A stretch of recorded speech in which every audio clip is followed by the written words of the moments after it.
a driver who can't understand English will not drive a commercial vehicle in this country. What's going on, Mutha Truckers? Welcome to Trucker News. Emails on muthatruckernews@gmail.com. OIDA has just put out this release and just asked me to share this.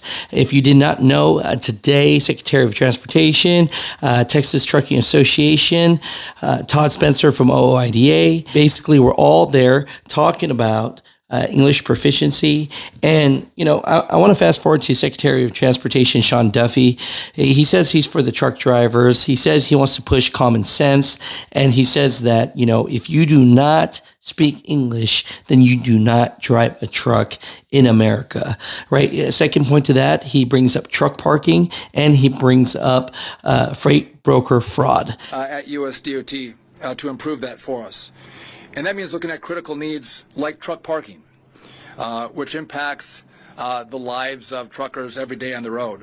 There'll be more to come on this, but you can be assured that the DOT is committed to helping truckers and trucker safety. From not enforcing English language proficiency to broker fraud to non-domiciled CDLs, it kind of feels like the trucking industry has become the Wild West with a lot of bad actors who have been allowed to play in this space. So, you know, he wants to get the bad actors out. Just to recap this, Texas Trucking Association states that, you know, since they are a border state, they want to be the first to start streamlining this and really enforce English proficiency.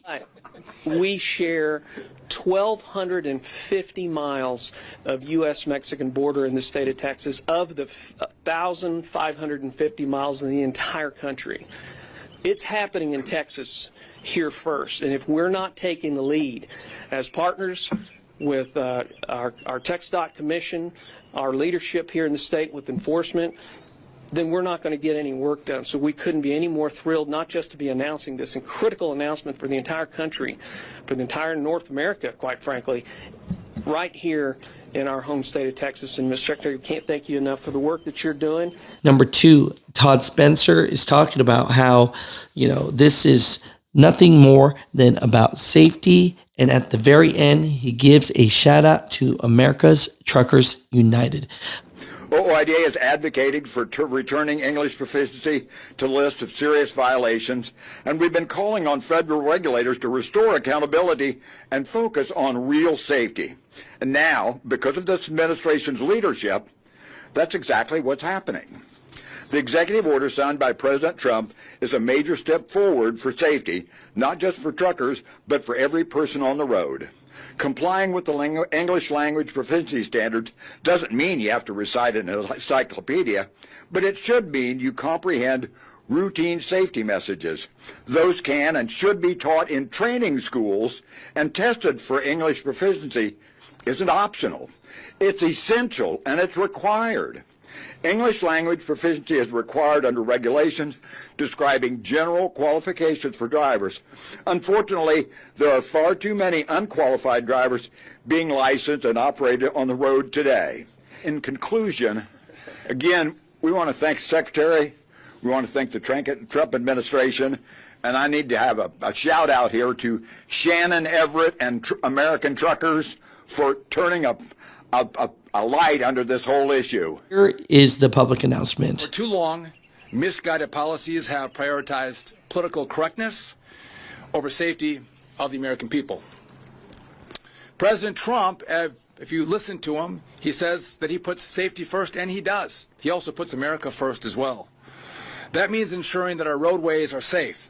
The president's recent executive order is a clear statement. We support America's truckers and will safeguard our roadways for our truckers and for the American people. This means enforcing common sense rules and removing unnecessary burdens that hinder our truckers' work. So today, under President Trump's direction, we're going to take action. I'm officially rescinding the reckless 2016 Obama guidance on English language proficiency. We're going to replace it with stronger enforcement procedures. So federal law has always been very clear. Commercial drivers must be proficient in English. English is the language of opportunity in America. allowing drivers who cannot read stop signs or understand police officers' instructions to operate an 80,000-pound big rig threatens the safety of every American on our roadways. There's numerous examples across the country where we've had people who are operating this kind of equipment who can't speak the language, and the results have been devastating and have taken the lives of so many American families. That's going to end right now. Instead, we are issuing new guidance that ensures a driver who can't understand English will not drive a commercial vehicle in this country. Period. Full stop. Enforcing out-of-service violations is about preventing tragedies and saving lives. So in 2015, before President Obama changed the guidance, over 99,000 drivers had English language proficiency violations. So almost 100,000 violations of not speaking English. 1,000 of those drivers were taken out of service. So let's fast forward to 2024. That dropped to 10,000 violations, and 0 were taken out of service for a violation of the English language proficiency. So think about that. That means we have let 1,000 of the worst offenders basically off the hook with a slap on the wrist.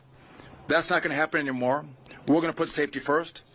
But the President's executive order on English language proficiency didn't stop there. So in accordance with the President's executive order, DOT is taking additional action.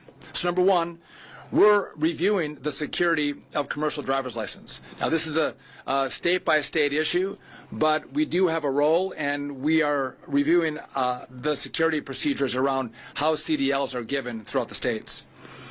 We're going to review non-domiciled CDLs, and we're going to improve verification protocols for both domestic and international credentials to ensure only qualified drivers are behind the wheel on American roads. The EO also directs the DOT to improve the working lives of truckers, which, by the way, I got to tell you, it's one of the most vocal groups of people I've heard from in my time at DOT. When they have an issue, they know how to use Twitter, they know how to use all social media. I hear from the truckers a lot, and this English language proficiency was one of the big ones. But they've also said the quality of life could be improved. You could help us out at USDOT to improve that for us. And that means looking at critical needs like truck parking, which impacts the lives of truckers every day on the road. There'll be more to come on this, but you can be assured that the DOT is committed to helping truckers and trucker safety. From not enforcing English language proficiency to broker fraud to non-domiciled CDLs, it kind of feels like the trucking industry has become the Wild West with a lot of bad actors who have been allowed to play in this space. We're going to end the play of bad actors, and we are going to support and encourage and prop up the great businesses, the great drivers, the great brokers that make this country work, that move our products, that make sure that we have a supply chain that functions and functions well in this country.